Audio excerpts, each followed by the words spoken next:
Hello, welcome. I'm Pauline from Pauline's Quilters World. I want to show you how I use my fabulous Roxanne glue Baste-It.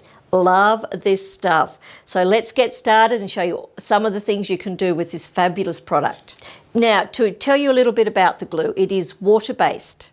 So it's going to wash out of whatever you put it into, but you're not going to overuse it. Roxanne glue comes in a lot of different applicators, but I love this one. This is one I helped develop.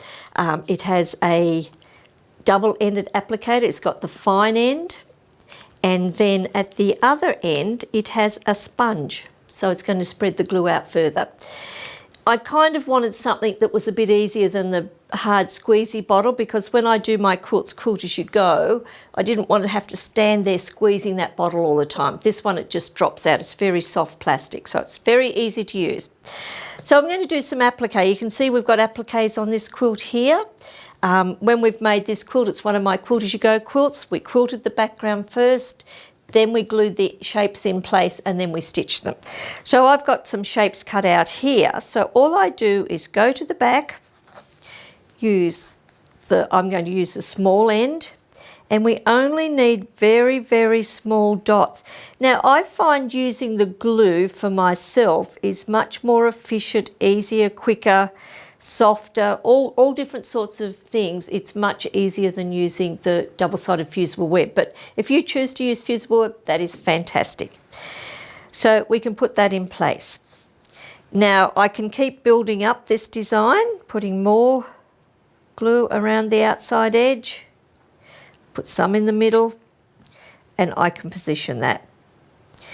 Now, if I decide I want to reposition that, the glue is going to take 20 minutes to half an hour to dry, or I can heat set that with an iron and it'll set the glue instantly. But if I want to change something, I can switch it out now.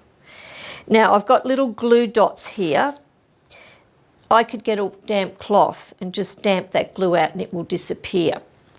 But if I've still got the glue dots there and I just want to center this a bit better, I can still use that remaining glue that's there. Then I can heat set this with the iron. Now, even after I've ironed that down, if I wanted to remove that now, even though the glue's set, I can still remove it. So it never becomes permanent, which means you've always got to stitch it down, because if you just glued something on and then washed it, you know, in 6 months' time, the glue's going to wash out and it'll fall off. So you just go through and glue all your pieces in place. So if you put something down and then you want to come back and put something else underneath it, you can just ever so easily lift up, position something else in there, and then press it back in place. Sometimes you might have to apply a bit more glue where you're going to lift up and put back down, but it's so quick and easy to go through and just use the glue to position everything. You can glue your bindings down with it. You can glue your sashings when you do your quilts, Quilt As You Go. It just eliminates pins. It eliminates fusible web. And I believe this bottle of glue, what the price of this glue is, it will do what about $200 worth of fusible web will do. So to me, it's a money saver plus a time saver. So that's just a little bit about the glue. Use it for anything and love it like I do. So thanks for joining me. See you next time.